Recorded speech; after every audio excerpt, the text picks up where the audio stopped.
Nah, jadi dengan posisi lubangnya di samping seperti ini pasti akan mengurangi resiko kemasukan air atau kotoran.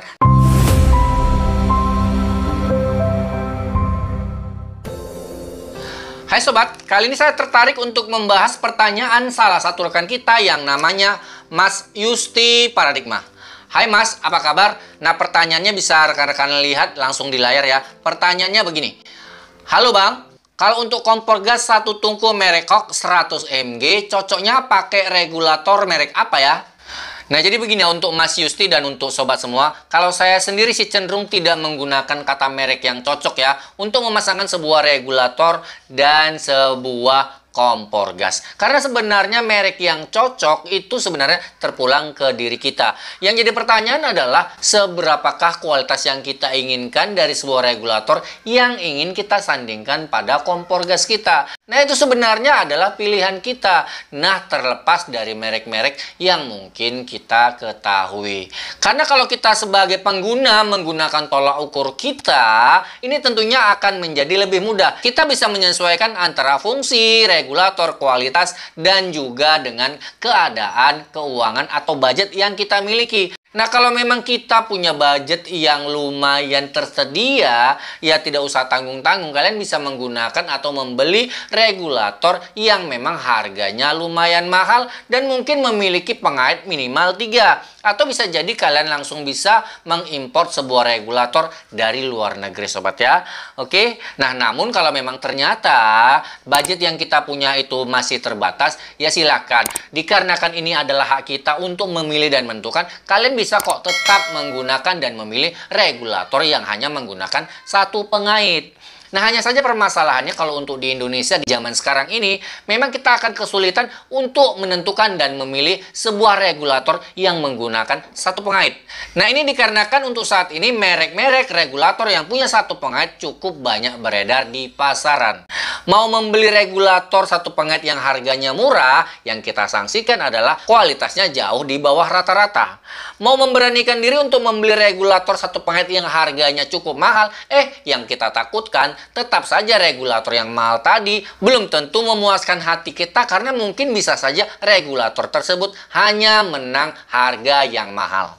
Nah, lalu pertanyaannya, bagaimana sih dan apa yang bisa kita lakukan untuk memilih dan membeli sebuah regulator? Nah, jika pertanyaan tersebut dipulangkan kepada saya, kalau saya sih cenderung pada saat saya ingin membeli atau memilih regulator, saya akan menempatkan merek itu di nomor 2. Yang terpenting bagi saya adalah saya mengetahui dan melihat keunggulan dari sebuah regulator berdasarkan bentuk fisik dan pada saat saya pegang konstruksinya. Nah, hal inilah yang saya lakukan beberapa waktu yang lalu pada saat saya memilih sebuah regulator.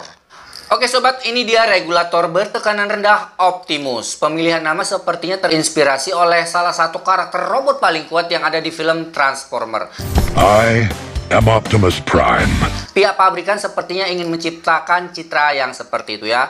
Nah, regulator Optimus ini ada dua varian. Yang saya pegang ini adalah model 189A yang menggunakan jarum manometer. Sedangkan model lainnya adalah model 189 biasa yang tanpa menggunakan jarum manometer. Nah, apakah kualitas dan built-in yang ada di regulator Optimus ini sesuai dengan ekspektasi kita dan hal-hal apa sajakah yang menjadi inovasi pihak pabrikan sehingga menciptakan regulator Optimus ini? Yuk, mari kita bongkar dan kita cari tahu sobat.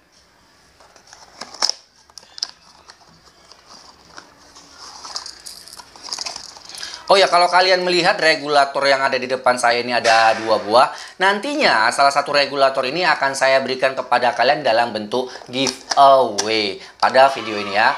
Nah, bagaimana caranya nanti kita bahas. Sekarang kita fokus dulu ke regulatornya sobat ya. Oke, kita langsung pegang yang 189A yang menggunakan jarum manometer ya. Karena kalau yang 189 biasa ini kan sama saja hanya tanpa jarum manometer. Sekarang kita akan bahas kelebihan-kelebihan dan inovasi yang terdapat di regulator Optimus ini. Oke, yang pertama kita bicara masalah di bahan bakunya. Nah, bahan bakunya menurut sumber yang saya terima ini menggunakan bahan zinc alloy. Jadi zinc alloy ini adalah standar nasional Indonesia untuk regulator-regulator yang berkualitas baik. Nah, di bagian sambungannya seperti kalian lihat ini menggunakan lem yang sangat keras sobat ya. Nah, dengan lem yang sangat keras ini pastinya akan mampu semakin meminimalisir tingkat kebocoran sambungan manometer dan regulator. Jadi beberapa regulator yang beredar di pasaran memang hanya menggunakan lapisan seal tape dan seal tape pasti jauh lebih rendah kualitasnya dibanding dengan lem.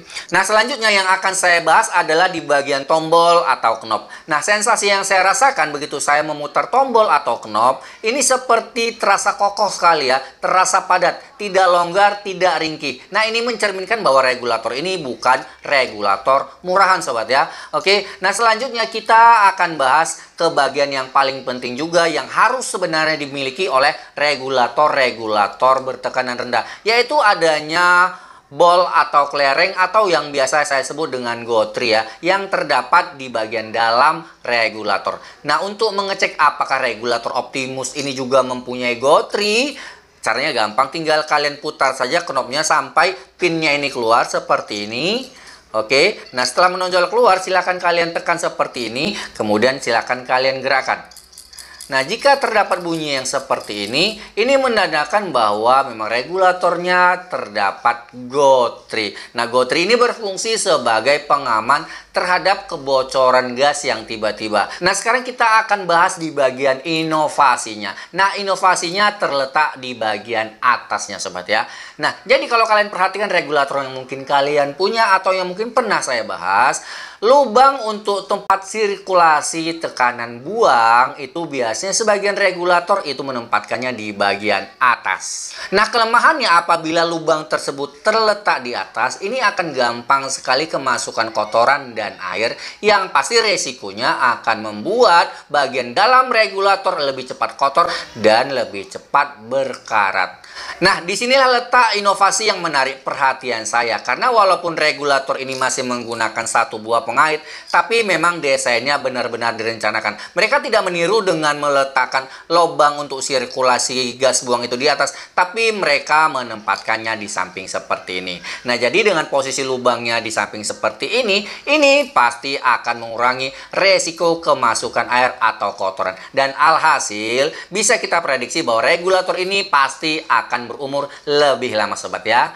Oke, nah sekarang saya akan bahas bagaimana caranya untuk mengikuti event giveaway di video ini. Cara dan caranya sebenarnya gampang kok sobat ya. Kalian silahkan tembuskan like di video ini sebanyak 1000 like. Bagaimana caranya supaya gampang untuk tembus 1000 like? Yang pertama adalah kalian silahkan like video ini dulu. Nah, setelah kalian like, jangan lupa bagikan atau share video ini ke teman-teman kalian atau ke sosial media. Dan jangan lupa kalian sarankan juga buat para penonton atau teman-teman kalian untuk memberikan like juga di video ini.